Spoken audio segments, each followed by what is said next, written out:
Okey, sebelum kita masuk, I think kita imbas kembali apa yang kita belajar sebelum ini. Jadi kita fokus kepada bab 7, membina kesejahteraan negara. Okey? Apa yang kita dah belajar? Perpaduan dan integrasi nasional kita dah belajar. Maksud perpaduan dan integrasi nasional, latar belakang dia, bagaimana cara untuk memperkasakan perpaduan dan integrasi nasional kita dah belajar. Jadi hari ini apa yang kita nak belajar dalam usaha memperkasakan perpaduan dan integrasi nasional ni, salah satu caranya adalah menggunakan medium bahasa ataupun pendidikan. Okey. Jadi hari ini fokus kita adalah dasar pendidikan negara. Dalam ini apa yang kita nak belajar ialah latar belakang dasar pendidikan negara, laporan Rahman Talib, laporan Jawatankuasa Kabinet, falsafah pendidikan kebangsaan dan Akta Pendidikan 1996. Jadi hal ini penting isu ini penting ataupun tajuk-tajuk ini amat penting untuk kamu. Kenapa bab 7 ni dia berkaitan dengan sosial, politik ekonomi sosial. Dia lebih kepada dia lebih bertumpu kepada sosial, iaitu pendidikan, dan kita akan lihat bagaimana pendidikan ini apabila diberi penekanan, bagaimana pendidikan ini boleh menyatupadukan masyarakat. Itulah pokok ataupun isi utama yang kita nak belajar hari ini. Jadi hari ini apa yang fokus kita ialah dasar pendidikan kebangsaan. Latar belakang, kita akan tengok latar belakang pendidikan dia, laporan Rahmat Talib, laporan Jawatankuasa Kabinet, falsafah pendidikan kebangsaan dan Akta Pendidikan. Dan mesti ada satu persoalan, mengapa kerajaan pada ketika itu terlalu memberi penekanan kepada dasar pendidikan kebangsaan ni? Apakah kehebatan ni? Apakah keperluan kita memberi penekanan terhadap pendidikan untuk kesejahteraan negara? Inilah persoalan yang kita akan jawab nanti dalam perbincangan. Okey? Jadi sekiranya tak ada soalan, kita terus masuk tajuk hari ini. Okey? Okey, boleh nampak tak peta minda ni? Boleh nampak? Boleh, sir. Boleh ya, okey. Jadi hari ini kita akan gunakan peta minda. Ini percubaan yang pertama. Sebelum ni saya hanya share video dia, saya buat rakaman sendiri. Saya masukkan latar muzik dia, saya post dalam YouTube. Jadi hari ini kita akan bincang berdasarkan peta minda, satu persatu berdasarkan buku teks. Kontennya berdasarkan buku teks mata-mata. Okey, 7.2 dasar pendidikan kebangsaan. Jadi sebelum kita masuk seperti biasa, apa yang kita faham dengan dasar pendidikan kebangsaan? Kebangsaan tu maksudnya apa? Dasar pendidikannya maksudnya apa? Kita fahami tajuk dulu baru kita masuk dalam konten. Okey, dasar bermaksud apa-apa rancangan yang dilakukan, okey, dengan penuh teliti oleh kerajaan untuk menghadapi sesuatu masalah ataupun untuk meningkatkan kualiti sesuatu bidang. Itu maksudnya dasar. Apa maksud kebangsaan? Maksudnya secara umumnya, secara keseluruhan Malaysia. Maksudnya kebangsaan lah. Okey, satu Malaysia. Semua terlibat. Jadi pendidikan untuk semua. Itulah maksud dia dasar kebangsaan ni, dasar pendidikan kebangsaan. Pendidikan itu akan digunakan untuk semua rakyat Malaysia. Rancangan pendidikan. Okey, rancangan pelan pendidikan, mereka buat satu pelan pendidikan yang terperinci dengan mengambil kira beberapa aspek untuk semua rakyat Malaysia. Kebangsaan maksudnya satu Malaysia lah. Itu yang kita nak belajar hari ini. Okey. Kita tengok dulu pengenalan. Okey, apa maksud? Pendidikan merupakan satu saluran terbaik bagi merealisasikan matlamat membina perpaduan kaum dan integrasi nasional. Okey. Dalam tajuk ini, fokus kita adalah untuk memahami bahawa pendidikan merupakan satu alat, satu medium, satu cara yang terbaik untuk apa? Untuk membina perpaduan kaum dan integrasi nasional, hubungan antara masyarakat, peringkat kebangsaan. Jadi, apakah kepentingan dasar ini secara umumnya? Untuk membina perpaduan dan integrasi nasional. Jadi untuk membina perpaduan kaum dan integrasi nasional inilah kerajaan terpaksa melakukan beberapa kajian, beberapa laporan, beberapa perubahan. Itu yang kita nak fokus hari ini. Bagi mencapai perpaduan kaum dan integrasi nasional, kerajaan merangka ataupun plan satu dasar untuk semua rakyat. Apakah plan itu? Apakah rancangan itu? Itu yang kita nak tengok hari ini. Okey? Kita tengok. Dalam rancangan ataupun dasar ini, okey, terkandung. Benda ini terkandung dalam apa? Laporan Rahman Talib. Itu yang pertama. Yang kedua, melalui kajian yang dilakukan oleh Aminuddin Baki. Yang kedua, laporan jawatan kuasa kabinet. Yang ketiga, falsafah pendidikan kebangsaan dan Akta Pendidikan 1996. Jadi ini bermaksud bagi tujuan menyatu padukan masyarakat dan integrasi nasional, ada beberapa aspek ataupun usaha dilakukan dan usaha itu, cadangan itu terkandung dalam apa? Laporan Rahman Talib, kajian Aminuddin Baki, laporan jawatan kuasa kabinet, falsafah pendidikan kebangsaan dan Akta Pendidikan 1996.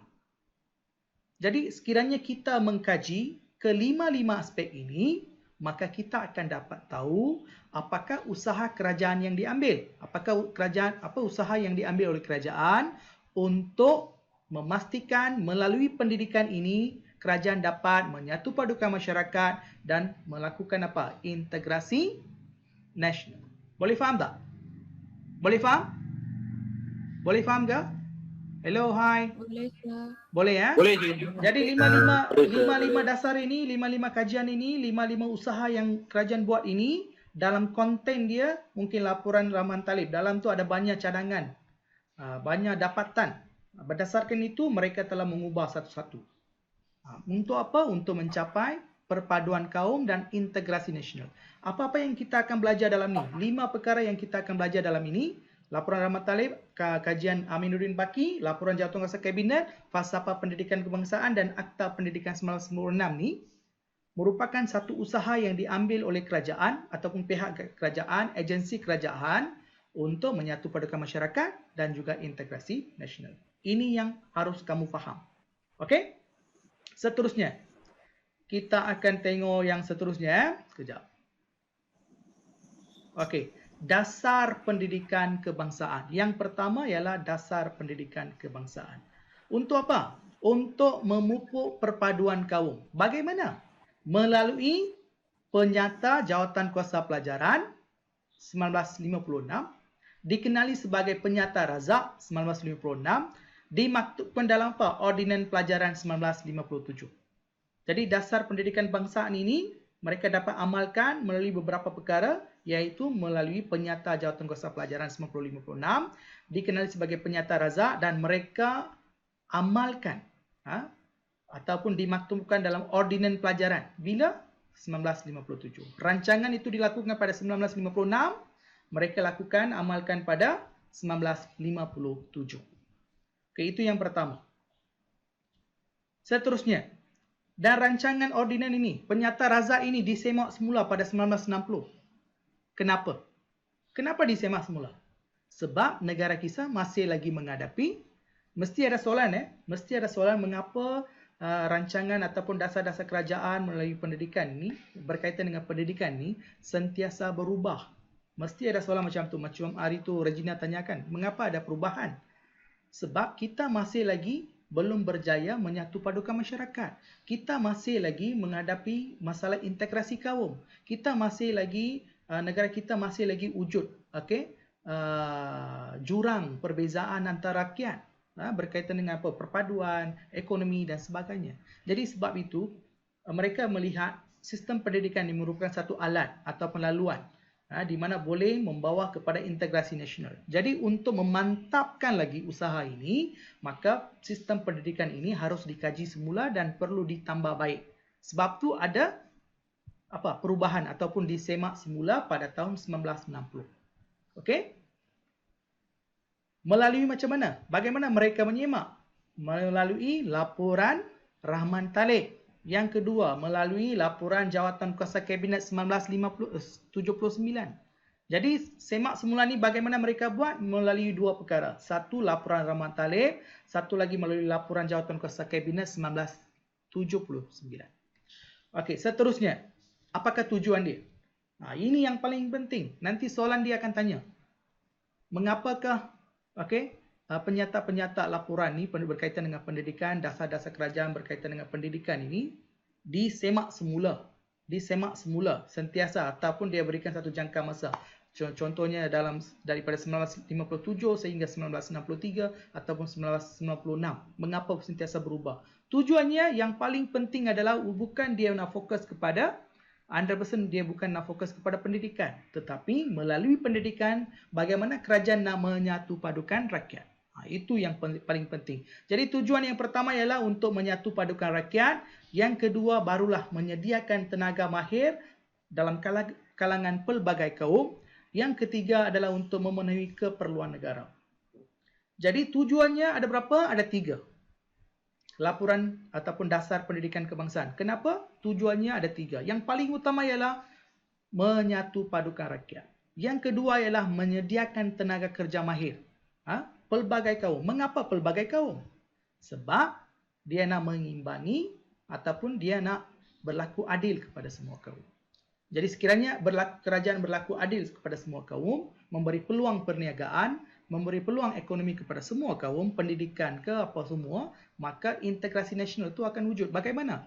Jadi sekiranya satu kerajaan ini hanya berfokus kepada orang Cina saja, ataupun orang India, ataupun orang Melayu saja, maka kaum lain ini akan ketinggalan. Apabila mereka ketinggalan dalam sesuatu bidang, mereka akan rasa tak puas hati. Seterusnya mereka akan menyatakan sikap kebencian mereka terhadap kaum yang diberi perhatian.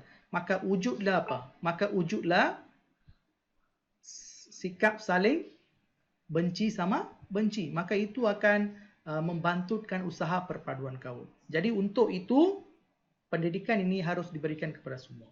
Okey, menyediakan tenaga kerja yang mahir bagi pelbagai kaum dan juga memenuhi keperluan negara. Sebab apa? Sebab negara ini baru sedang membangun, baru merdeka selepas 57. Negara memerlukan tenaga mahir. Okey, negara memerlukan tenaga mahir. Untuk apa? Untuk pembangunan negara. Okey? Seterusnya, menggalakkan perkembangan kebudayaan. Budaya apa? Budaya satu Malaysia.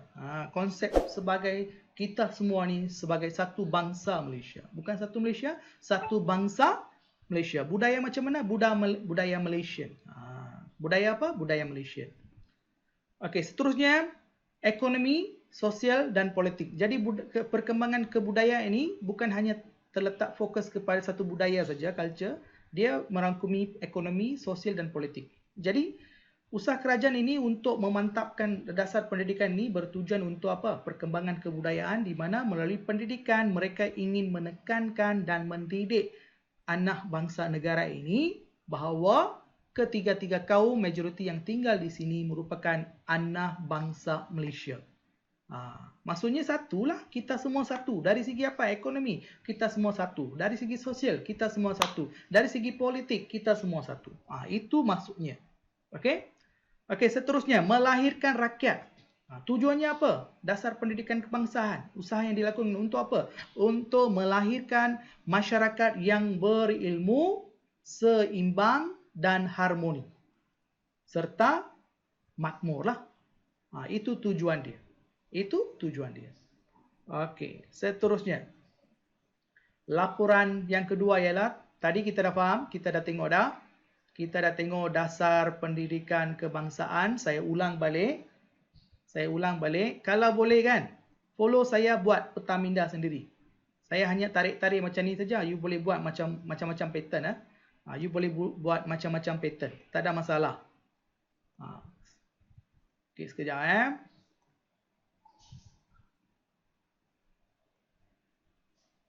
Okey. Saya ulang balik.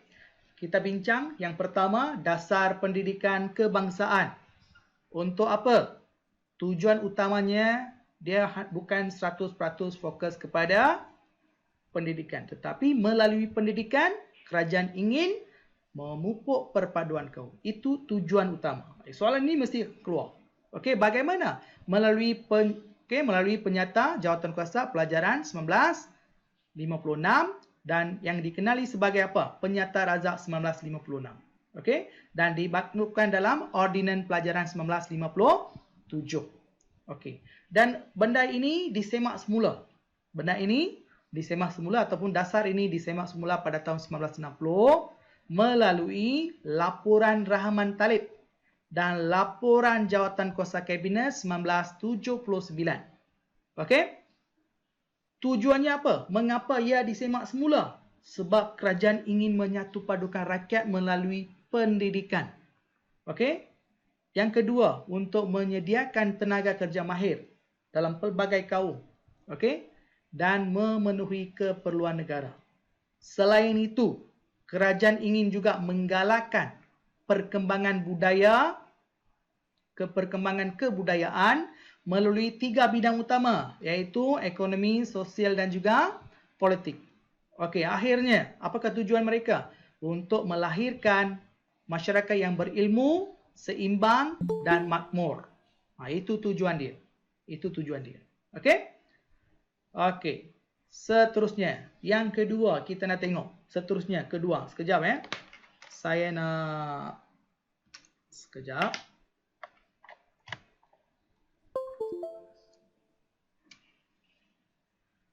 Okey, seterusnya Rahman Talib. Laporan Rahman Talib. Yang pertama, dasar pendidikan kebangsaan. Yang kedua ialah laporan Rahman Talib. Okey? Dipengerusikan oleh siapa? Dipengerusikan oleh Abdul Rahman Talib. Bila? Pada tahun 1960. Apakah tujuannya? Yang pertama, menyemak semula dasar pendidikan yang sebelum, mengukuhkan penyata Jawatan Kuasa Pelajaran 1956 yang lama. Dia nak semak semula yang lama. Jadi Rahman Talib, apa yang beliau buat? Menyemak semula penyata Jawatan Kuasa Pelajaran 1956. Untuk apa? Untuk mengukuhkan dasar yang sedia ada. Yang ketiga, okey, dan laporan Rahman Talib ini menjadi asas pengubalan Akta Pelajaran 1961.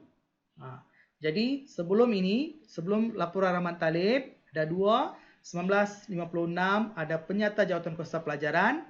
1961 ada Akta Pelajaran. Jadi apa yang beliau buat?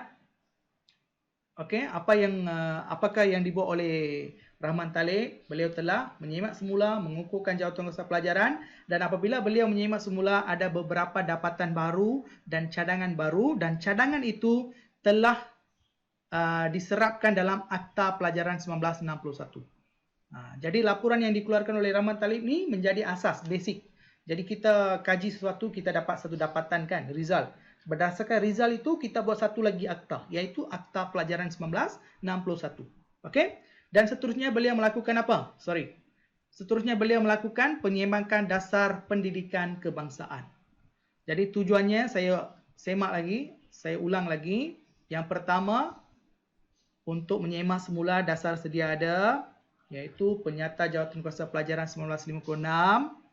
Dan apakah dapatan yang beliau dapat ni, beliau gunakan dapatan itu, result itu, apa yang beliau dapat itu telah dijadikan sebagai asas pengubalan akta yang baru, akta dalam pendidikan, iaitu Akta Pelajaran 1961.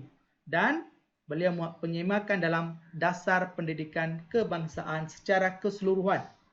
Jadi apabila beliau dah buat result ni, beliau dah buat kajian apa semua, beliau dapat satu kajian, satu dapatan, dan beliau gunakan dapatan itu untuk buat satu akta baru, iaitu Akta Pelajaran 1961.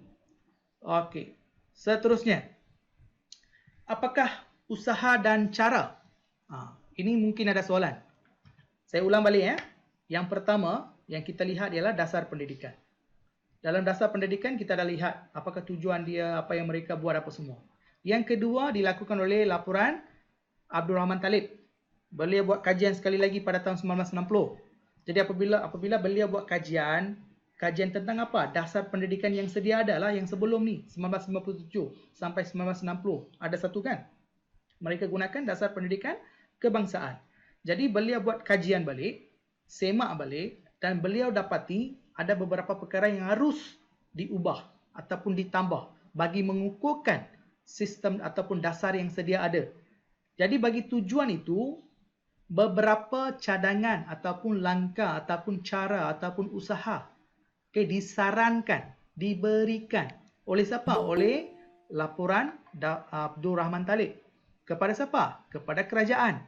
Apakah caranya? Apakah usahanya? Apakah cadangannya? Itu yang kita nak tengok sekarang. Jadi beliau mencadangkan. Okey? Okey, ini nanti kita akan tengok balik ya. Ini tersilap. Okey, usaha yang pertama. Bahasa Melayu dijadikan sebagai bahasa pengantar. Di mana? Di semua sekolah. Beliau nak, sekiranya kita nak wujudkan satu perpaduan dalam kalangan masyarakat. Apa yang perlu dibuat? Apakah yang dicadangkan oleh beliau? Rahman Talib.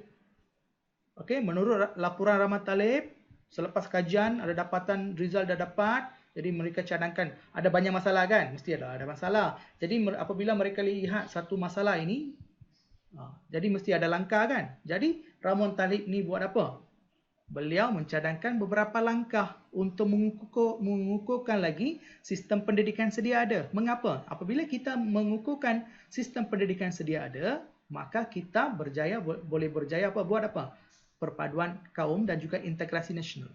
Jadi untuk mengeratkan perpaduan kaum, untuk mengukuhkan integrasi nasional dalam negara kita, laporan Rahman Talib mencadangkan beberapa langkah. Apakah langkahnya? Ini topik penting dan boleh bagi kamu markah yang banyak dalam soalan. Bab ini bab bonus kepada kamu. Okey? Yang pertama, beliau mencadangkan apa? Bahasa Melayu dijadikan sebagai bahasa pengantar di sekolah. Yang kedua, penggunaan bahasa yang seragam. Maksudnya dekat sekolah ni, bahasa Melayu perlu menjadi bahasa pengantar. Mana-mana subjek perlu menggunakan bahasa Melayu. Yang kedua, penggunaan bahasa yang seragam. Semua orang kena gunakan satu bahasa saja, seragam saja. Okey, sebab apa beliau cadangkan macam tu? Apabila beliau melihat sekolah Cina, mereka menggunakan bahasa pengantar bahasa Cina. Okey, sekolah Tamil mereka menggunakan bahasa pengantarnya sebagai bahasa Tamil. Manakala sekolah kebangsaan mereka gunakan bahasa Melayu. Jadi ketiga-tiga bahasa itu berbeza. Jadi apabila berbeza, mereka akan melihat kepentingan masing-masing. Mereka tidak nak ambil tahu apakah kepentingan orang-orang Melayu, orang Cina, kita tidak dapat integrasi. Jadi sekiranya kita gunakan satu bahasa sebagaimana yang digunakan oleh Indonesia pada masa sekarang, kalau you pergi dekat Indonesia, Cina ke, Melayu ke, India ke, bangsa apakah, mereka hanya akan gunakan satu bahasa, iaitu bahasa Indonesia saja. Itu yang melambangkan satu bangsa yang sama. Walaupun mereka daripada keturunan yang berlainan, bangsa yang berbeza, tetapi mereka telah mendukung dasar negara, iaitu mendukung bahasa utama, bahasa pengantar ataupun bahasa Indonesia sebagai bahasa ibunda mereka. Dengan itulah kita dapat mengenali satu sama lain. Dengan itulah kita dapat menggunakan bahasa itu untuk mengintegrasi dengan orang lain, bercakap, bersembang, berkawan dengan orang lain. Sebab itu bahasa itu dijadikan sebagai apa? Medium yang penting untuk mengeratkan hubungan dengan orang lain. Itu sebabnya.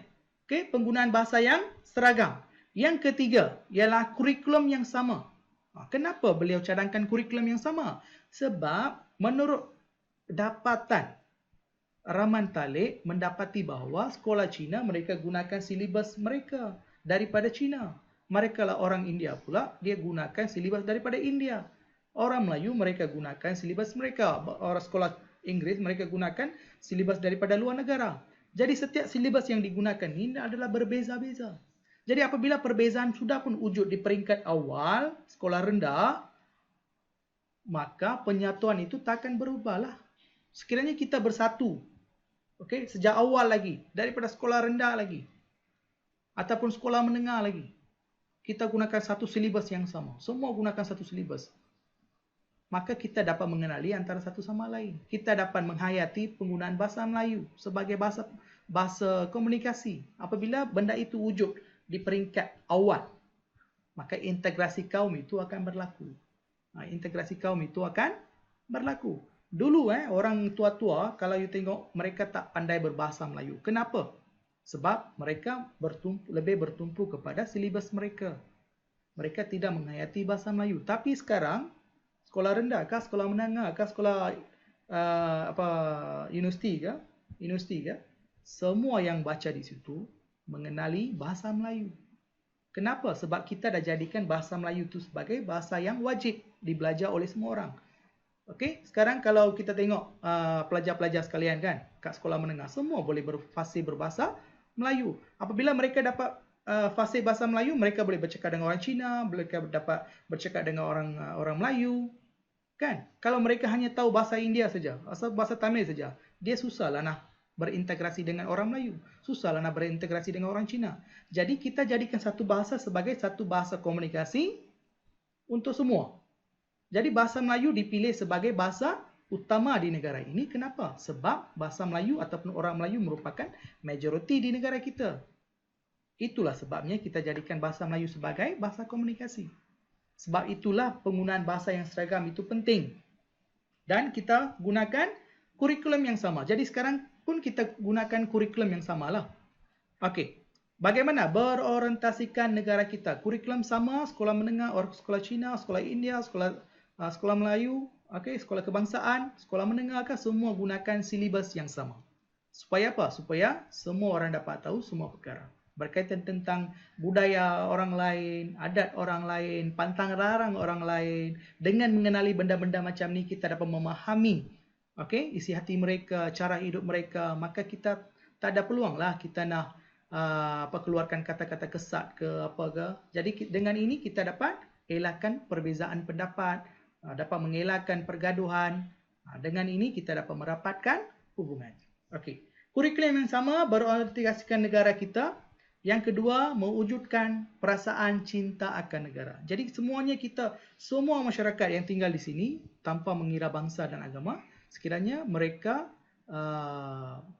mengikut satu silibus yang sama yang berorientasikan negara, maka negara itu apabila kita belajar tentang negara, apabila pelajaran itu ada unsur-unsur ataupun nilai patriotisme, semua belajar, maka kita dapat mewujudkan masyarakat yang cinta akan negara. Okey? Yang ketiga, penekanan mata pelajaran sejarah. Sebab itulah sekarang kita kena wajib lulus sejarah. Mengapa? Okey, penekanan kepada mata pelajaran sejarah. Dengan penekanan mata pelajaran sejarah ini diharapkan masyarakat dapat menanam perasaan cinta akan negara dalam diri mereka. Yang kedua, kita dapat menerapkan kesetiaan terhadap negara. Jadi apabila kita belajar tentang sejarah, banyak perkara yang ditekankan adalah tentang semangat cinta akan negara, patriotisme. Ditekankan dalam mata pelajaran sejarah. Pengajaran kita, setiap bab kita yang habis ni mesti ada pengajaran, mesti ada kesimpulan, mesti ada inference. Berdasarkan itu, diharapkan dapat menanamkan sikap cinta akan negara dalam kalangan pelajar-pelajar. Seterusnya ialah mewajibkan mata pelajaran tata rakyat. Tata rakyat maksudnya berkaitan dengan masyarakat lah. Bagaimana kita perlu berkelakuan. Jadi dengan mewajibkan silibus, mata pelajaran tata rakyat ni, civic lah, bolehlah dikatakan sebagai civic ataupun moral lah. Kita dapat membentuk toleransi dalam kalangan masyarakat. Yang kedua, melalui usaha ini juga kita dapat mewujudkan perasaan bekerjasama ataupun sikap bekerjasama antara satu bangsa dengan bangsa yang lain ataupun satu kaum dengan satu kaum yang lain. Seterusnya dapat mewujudkan persefahaman antara kaum. Jadi apa yang akan mewujudkan persefahaman antara kaum? Silibus berkaitan, mata pelajaran berkaitan dengan tata rakyat. Bagaimana kita harus berinteraksi, bercakap dengan orang lain, apakah tutur kata yang betul yang kita harus gunakan. Dengan adanya ilmu itu, maka diharapkan kita dapat bekerjasama dengan orang lain. Kita dapat membentuk sikap toleransi dan persefahaman antara kaum. Usaha yang seterusnya ialah laporan Rahmat Talib.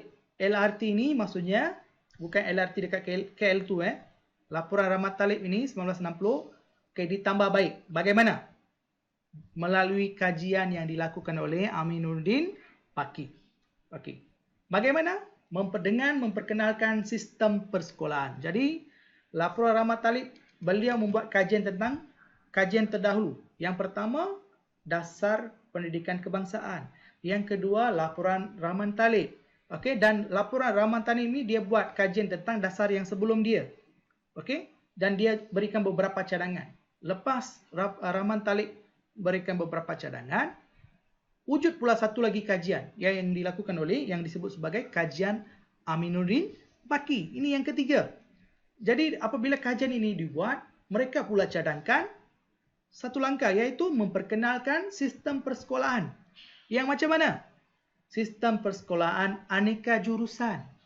Apa maksud jurusan? Aneka bidang lah. Ada banyak bidang. Vocational, okay, college berkaitan dengan kemahiran. Okay. Inilah contoh-contoh dia. Okay. Aneka jurusan. Menampung pelajar yang gagal masuki sekolah menengah. Jadi daripada sekolah menengah, mereka nak masuk sekolah rendah, nak masuk sekolah menengah ni, sekiranya mereka gagal mendapat markah yang ditetapkan, mereka akan ketinggalan lah. Jadi orang yang ketinggalan ini, seterusnya mereka susah nak dapatkan kerja. Lepas tu mereka kemungkinan besar menjadi orang miskin dan seterusnya. Itu boleh menyebabkan integrasi nasional ini terganggu. Bagaimana? Jadi orang yang tak dapat peluang, dia pendidikan dia dapat, tapi dia tak berjaya. Apa yang dia akan jadi? Dia akan jadi buruh kasar lah. Jadi sekiranya sesuatu kaum tu dia tak dapat pendidikan yang sewajarnya ataupun kemahiran yang sewajarnya, mereka akan ditolak ke mana? Dalam kelompok kemiskinan. Jadi apabila situasi itu berlaku sepanjang zaman, apa yang berlaku? Kelompok masyarakat itu akan rasa tidak puas hatilah. Dan ketidakpuashatian ini akan menyebabkan wujudnya jurang perbezaan faham antara sesuatu kaum. Maka wujud tak perpaduan. Confirm lah tak akan wujud. Jadi untuk mengelakkan perkara itu, apa yang dicadangkan oleh kajian Aminuddin Baki, mereka cadangkan supaya wujudkan aneka jurusan dalam bidang pelajaran ataupun sekolah. Okey? Supaya mereka dapat, yang gagal ini dapat dimasukkan dalam kolej-kolej ataupun institut-institut kemahiran, supaya mereka dapat belajar sesuatu kemahiran. Dengan belajar sesuatu kemahiran, apabila mereka keluar daripada jurusan mereka ataupun kolej mereka ataupun sekolah mereka, mereka sudah ada satu kemahiran. Dengan menggunakan kemahiran itu, mereka bolehlah menjaga diri mereka lah, ataupun boleh menjana pendapatan dan boleh membawa kepada kebahagiaan mereka lah.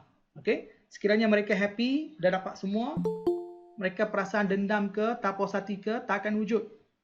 Apabila kita dapat elakkan dua perkara ini, maka ketidakpuashatian terhadap orang lain juga tak akan berlaku. Jadi apabila kita elakkan benda ini, maka integrasi nasional nanti akan dapat diperkukuhkan. Ini sesuatu yang kamu harus faham. Okey? Okey, seterusnya memperkenalkan apa? Kursus kemahiran. Tadi kita dah kata aneka jurusan ni kursus kemahiran. Kemahiran yang macam mana? Mengapa? Untuk melahirkan tenaga kerja mahir. Okey, memenuhi permintaan pasaran. Jadi secara keseluruhan kalau kita tengok dasar pendidikan kebangsaan, Rahman Talim, okey, lepas tu kajian yang dilakukan oleh Aminuddin Baki, semuanya dia hanya berkisar kepada dua perkara pokok utama saja. Yang pertama ialah dia berkaitan dengan perpaduan. Bagaimana mereka nak gunakan silibus ataupun dasar pendidikan ini digunakan sebagai alat untuk menyatupadukan masyarakat. Itu yang pertama. Yang kedua, bagaimana mereka nak gunakan pendidikan ini untuk melahirkan masyarakat yang mahir dalam pelbagai bidang. Kenapa? Soalan saya, mengapa pendidikan ini digunakan sebagai medium? Sekiranya kita gagal melahirkan masyarakat yang bersatu padu, negara kita akan tidak stabil lah. Sekiranya kita gagal melahirkan tenaga kerja mahir ini, juga boleh menyebabkan ketidakstabilan. Kenapa? Sebab sekiranya ramai yang menganggur, ramai yang tidak ada kerja, mereka akan mula memberontak. Cuba akan menunjukkan rasa tidak puas hati terhadap kerajaan. Mereka mungkin akan menuduh kerajaan ini gagal. Jadi situasi bergolak dalam negara itu kemungkinan besar akan berlaku. Itu juga boleh menyebabkan ketidakstabilan. Jadi untuk mengukuhkan kestabilan politik, ekonomi dan sosial, kerajaan gunakan sistem pendidikan ini untuk memantapkan perpaduan kaum, integrasi nasional dan cuba melahirkan masyarakat yang tenaga kerja yang mahir. Itu tujuan dia. Okey? Seterusnya. Yang kedua sudah habis. Yang ketiga. laporan jawatankuasa Kabinet. Okey, sehingga sekarang boleh faham tak apa itu dasar pendidikan kebangsaan? Apa itu masuk laporan Rahman Talib? Boleh faham? Boleh cikgu. Boleh, Sir. Boleh ya? Boleh, cikgu. Okey, seterusnya. Kalau tak faham, you boleh tanya. You boleh berhenti, minta saya berhenti. You boleh tanya ataupun saya nak ulang tu, saya boleh ulang. Okey, satu perkara yang kamu harus lakukan apabila saya tekan satu-satu lah. Present satu-satu. You follow benda itu, you cuba buat peta minda ikut style you. Okey? Kalau you memang boleh buat, lagi mudah you nak faham. Okey? Yang ketiga ialah kita nak tengok laporan jawatankuasa Kabinet. Jadi saya ulang balik.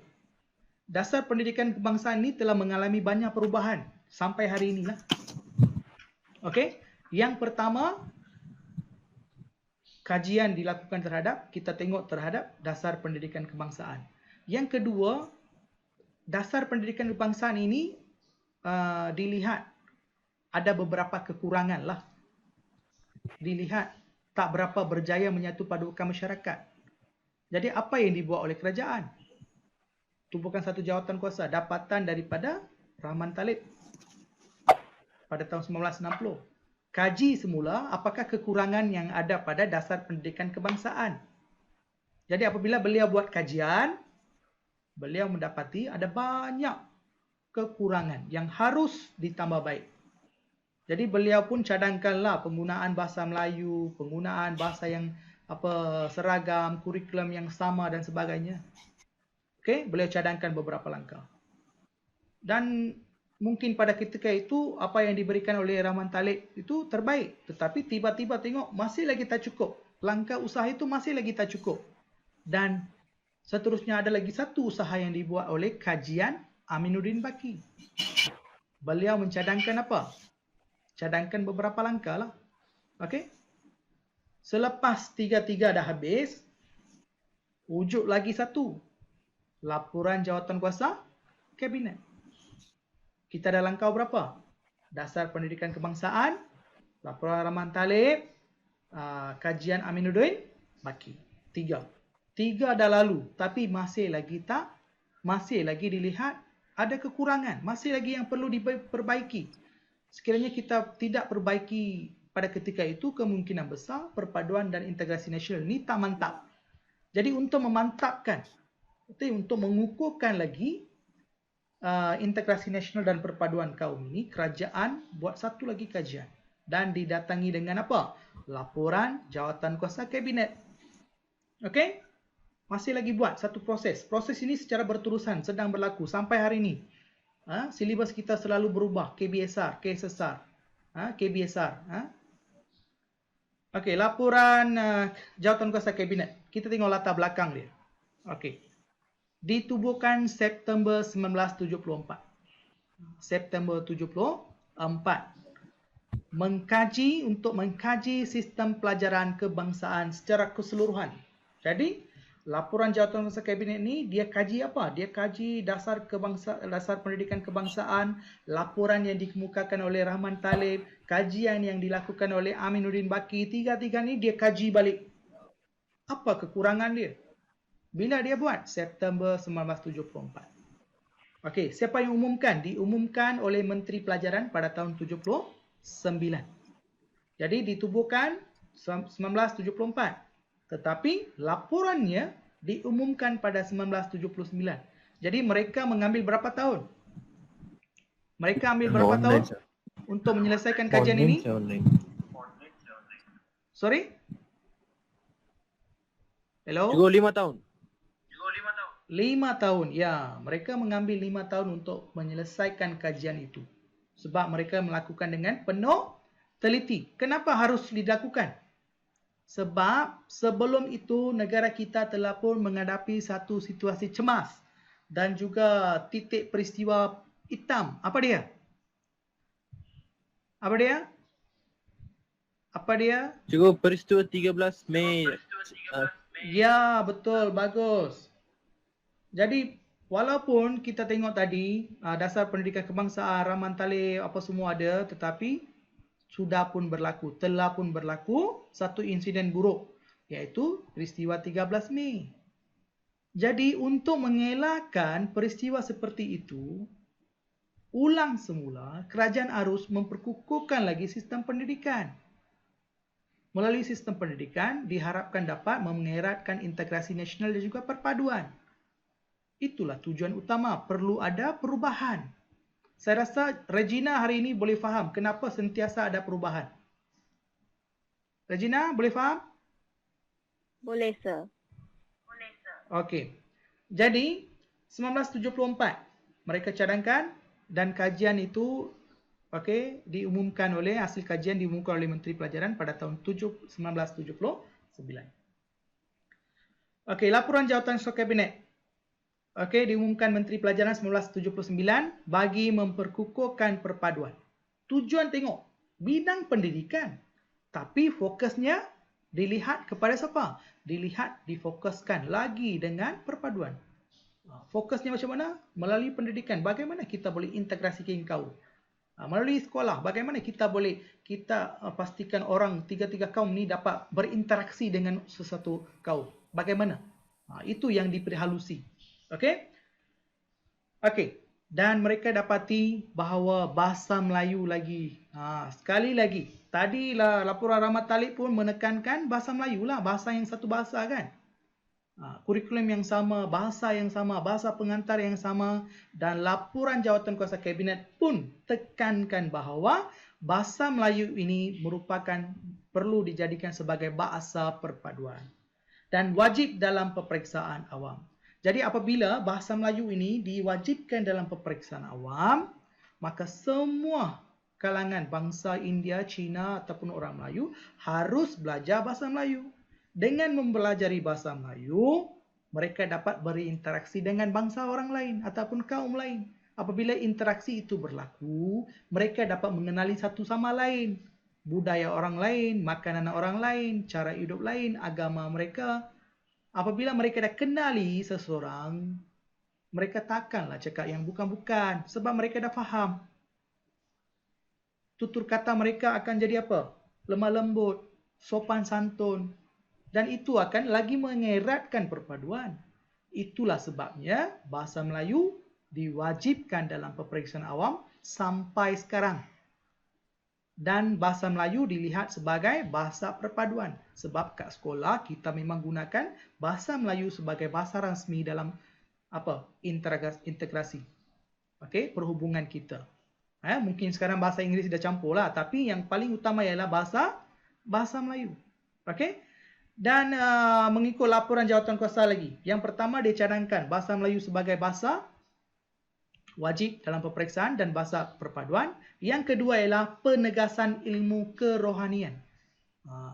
Maksudnya apa? Mereka memberikan tumpuan ataupun kepentingan terhadap pendidikan Islam. Jadi orang Islam wajib belajar pendidikan Islam. Kenapa? Melalui pendidikan Islam ini mereka dapat belajarlah nilai-nilai murni. Okey, sopan santun dan sebagainya. Sebab Islam agak setiap agama di dunia ini mengajar kita berbuat baik. Okey, bagi orang bukan Melayu pula mewajibkan belajar pendidikan moral sebab itu subjek wajib. Okey, walaupun bukan teras tetapi wajib kita belajar. Sejak sekolah rendah lagi, kita wajib kena belajar. Kenapa? Orang Melayu ataupun orang Islam, dia akan belajar tentang nilai-nilai yang disarankan dalam agama Islam. Manakala orang bukan Melayu, bukan Islam, mereka disarankan belajar pendidikan moral. Dalam moral ini juga, benda yang sama juga diajar. Okey? Itu tujuan dia. Okey, dan seterusnya, penekanan aktiviti kokurikulum. Kalau kita lihat di laporan Rahmat Talib, ataupun Aminuddin Baki ataupun dasar pendidikan kebangsaan yang sebelum ini, penekanan terhadap aktiviti kokurikulum ni jarang-jarang ditekankan. Okey, jaranglah ada tetapi jarang. Tak berapa ditekankan.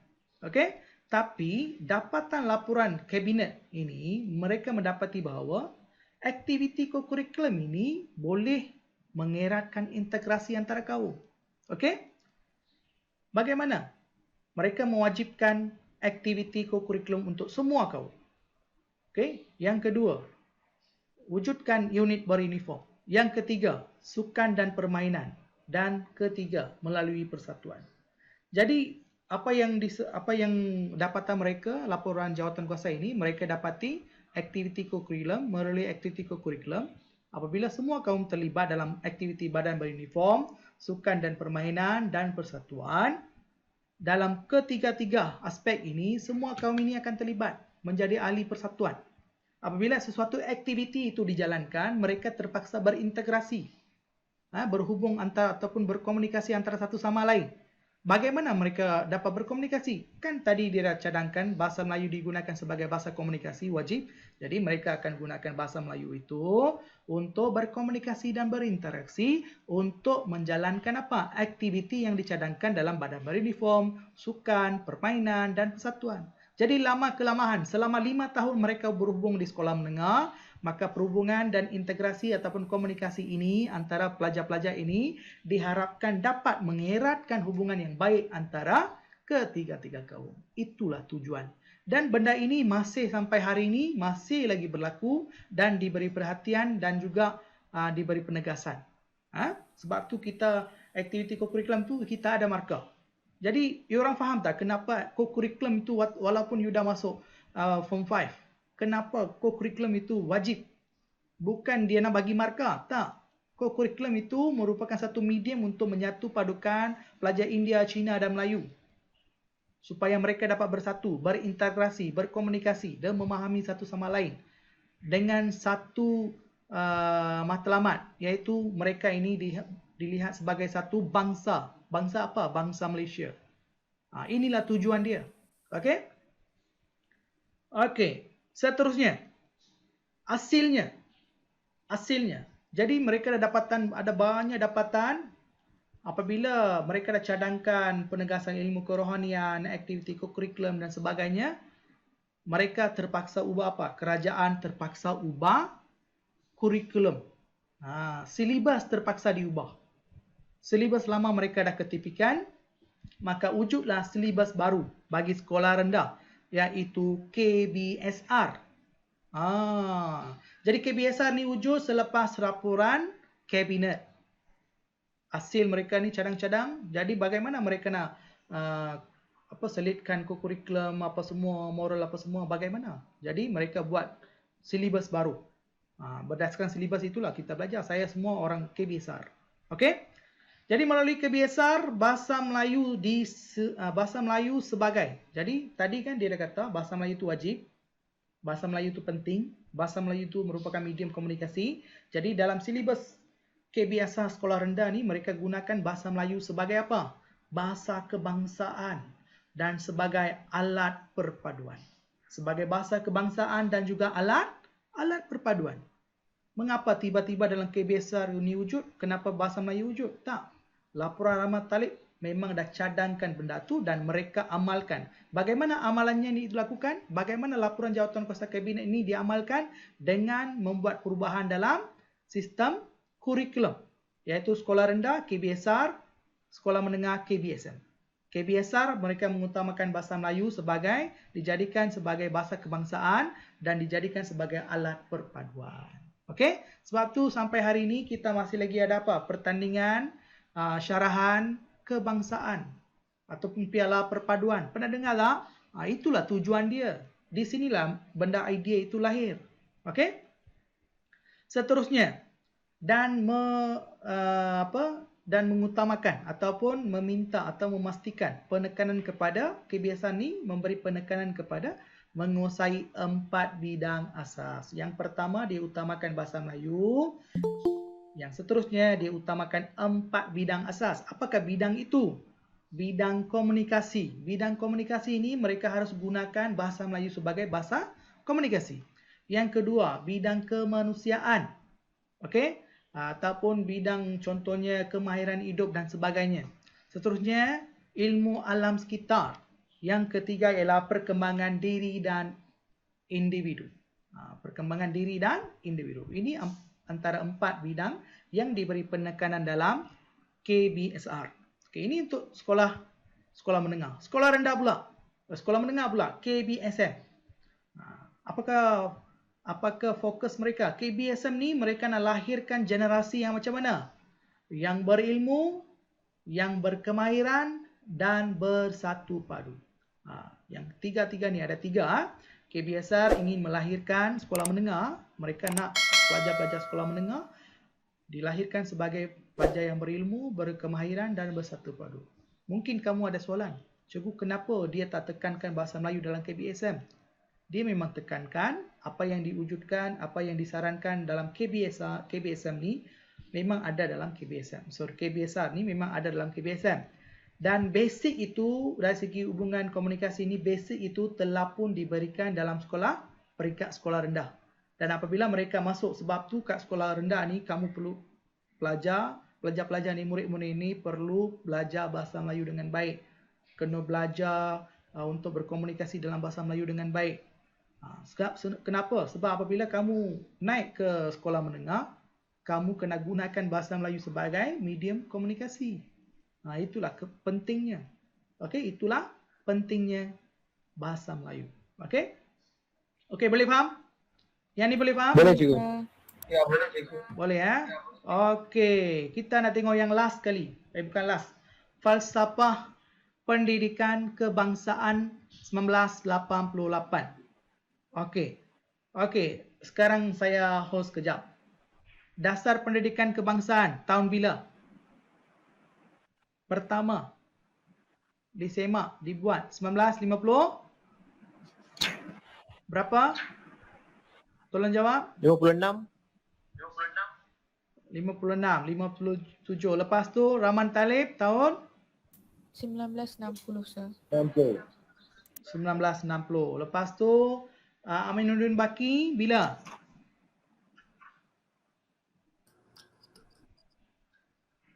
Bila? Aminuddin Baki ni bila? Tolong semak. Cikgu 1960. 1960.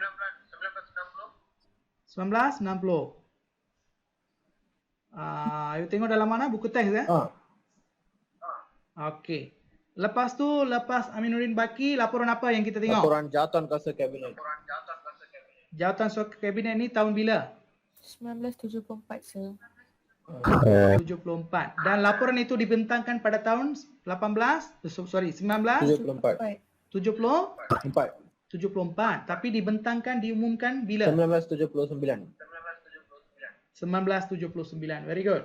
Dan langkah seterusnya. Tadi kita ingat hanya selepas dasar pendidikan, Rahman Talib dia kaji semula. Lepas tu Aminuddin Baki kaji semula. Lepas tu ada laporan kabinet pula yang kaji semula. Tetapi kalau kita tengok tahun 1988 wujud lagi satu, iaitu falsafah pendidikan kebangsaan. Jadi perubahan ini sentiasa berlaku. Kenapa sentiasa ada perubahan? Sebab sentiasa ada masalah yang sering timbul. Masalah itu timbul dalam bidang apa? Dalam bidang sosial dan integrasi nasional. Dan juga masalah dalam melahirkan masyarakat yang macam mana? Yang berkemahiran. Jadi inilah antara dua faktor yang telah menyebabkan perubahan sistem pendidikan kita. Sistem pendidikan kita sentiasa berubah-ubah hanya kerana dua aspek ini saja. Satu, dia nak gunakan pendidikan ini sebagai medium perpaduan kaum. Yang kedua, dia nak tukarkan silibus ini kerana dia ingin melahirkan masyarakat ataupun pelajar yang berkemahiran dalam pelbagai bidang. Bukan hanya on the paper saja. Dari segi kemahiran berkomunikasi, kemahiran berfikir, kemahiran dari segi apa? Peralatan, teknologi dan sebagainya. Itulah sebabnya sentiasa ada perubahan. Jadi kita tengok falsafah pendidikan kebangsaan. Kenapa diwujudkan? Okey, pendidikan mereka ini buat falsafah pendidikan kebangsaan ini supaya pendidikan untuk memastikan pendidikan yang menyeluruh dan bersepadu. Maksudnya dia berkaitan dengan pendidikan ini, kerajaan nak gunakan pendidikan ini bukan hanya untuk pendidikan semata-mata. Tak. Jadi mereka nak gunakan pendidikan ini untuk membetulkan keadaan dari segi perpaduan integrasi nasional, mengimbangi peluang pekerjaan, melahirkan tenaga mahir dan macam-macam lagi. Okey, itu tujuan dia. Kita tengok tujuan dia apa. Mengapa falsafah pendidikan? Tujuan dia. Okey, memperteguh Hala 7. hala 7. Hala 7 pendidikan. ke arah apa? Ke arah perpaduan. You tengok, walaupun dia macam-macam dia buat pendidikan, tapi fokus dia hanya kepada perpaduan. Okey? Falsafah pendidikan negara ditukar kepada falsafah pendidikan kebangsaan. Kenapa dia buat macam tu? Kenapa falsafah pendidikan negara ditukar kepada falsafah pendidikan kebangsaan? Sebab dia tak nak lihat, dia tak nak rakyat anggap ini hanya sebagai satu negara saja. Kerajaan nak pelajar-pelajar yang belajar, masyarakat yang belajar di sekolah ni, mereka melihat tiga-tiga kaum ini sebagai satu bangsa. Sebab tu dia tukar kepada falsafah pendidikan kebangsaan, satu bangsa yang besar.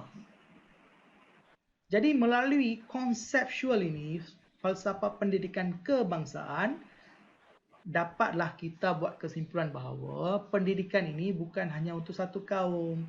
Pendidikan ini, perubahan pendidikan ini untuk bangsa Malaysia. Maksudnya satu, dia ingin cuba terapkan dalam diri pelajar-pelajar supaya dia ingin maklumkan kepada kamu bahawa negara ini bukan hanya negara. Orang yang tinggal ataupun orang Cina, orang Melayu ini bukan bangsa lain. Mereka ingin tekankan, kerajaan ingin tekankan bahawa bangsa Melayu, bangsa Cina merupakan bangsa yang sama. Walaupun berbeza, tetapi dari segi konseptual kenegaraan, kita perlu menjadi satu bangsa yang sama. Jadi konseptual itu perlu wujud di mana? Di peringkat sekolah lah, barulah kita boleh faham.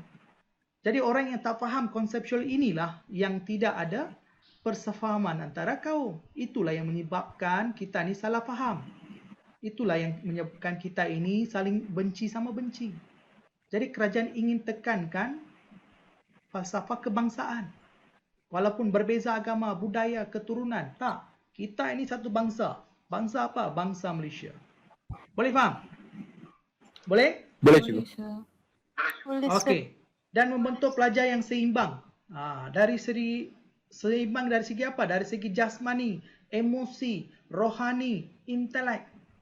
Jasmani dari segi fizikal lah. Okey. Kita ada PJ, emosi. Kita ada apa? Emosi ini kita ada civic, kita ada. Okey.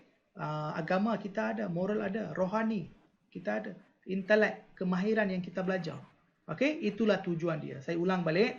Apakah tujuan? Yang pertama, memperteguh hala tuju ke pendidikan ke arah memperteguh hala tuju pendidikan ke arah perpaduan.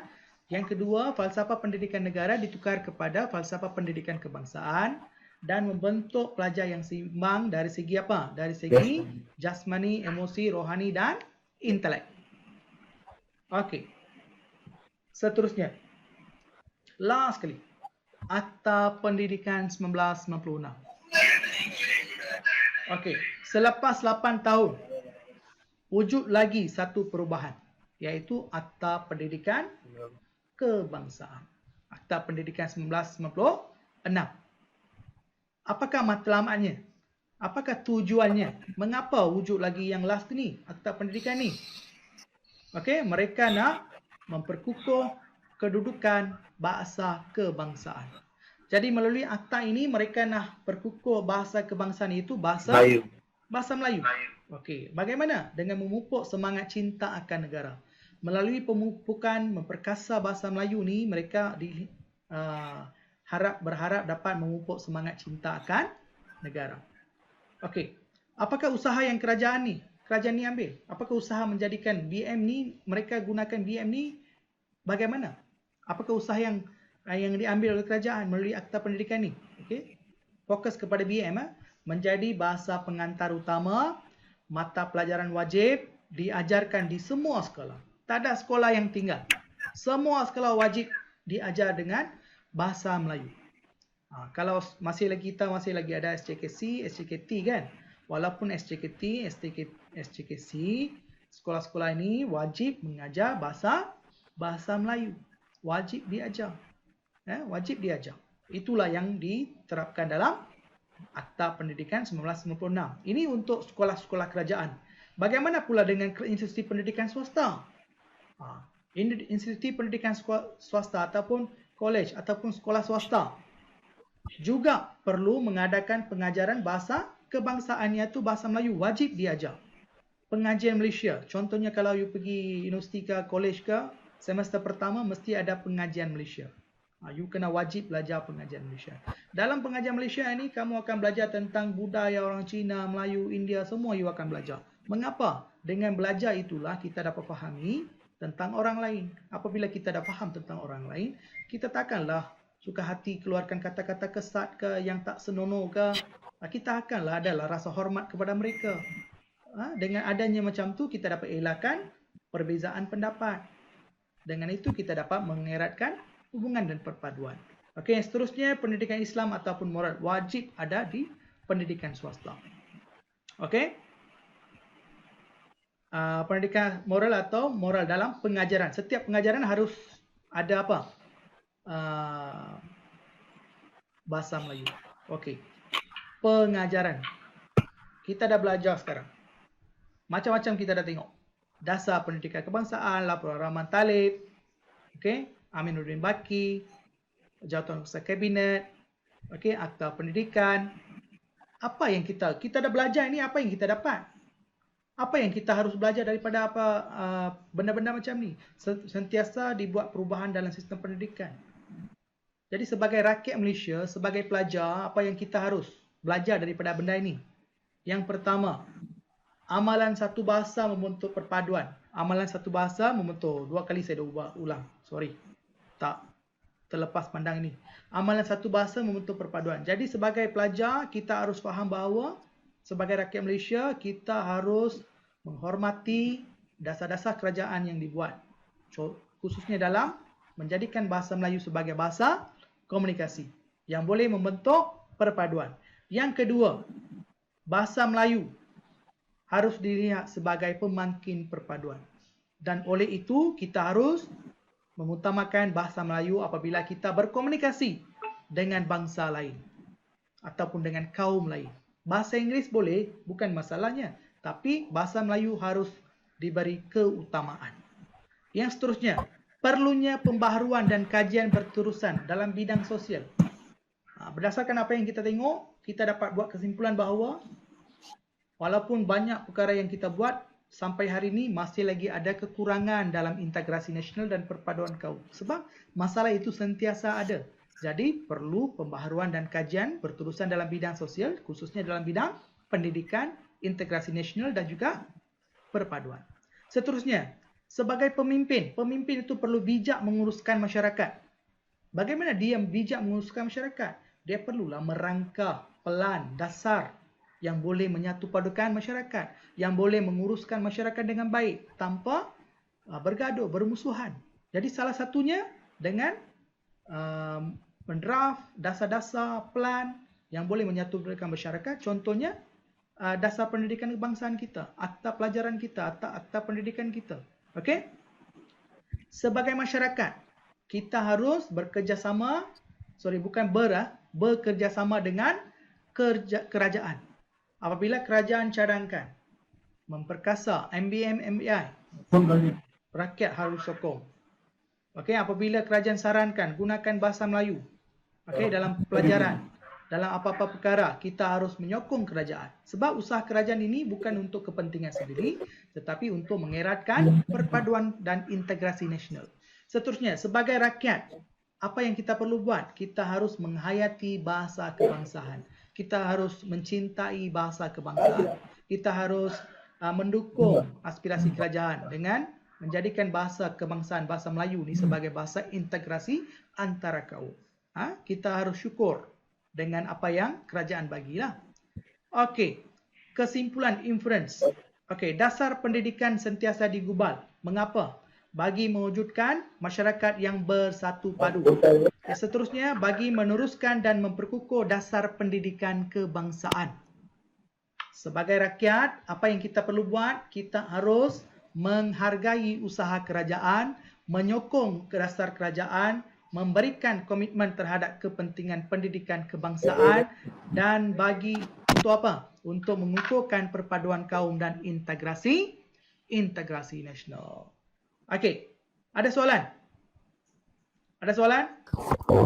Tak ada, sir. Cikgu faham. Tak ada. Boleh faham ke cara ini? Boleh. Siapa rasa susah?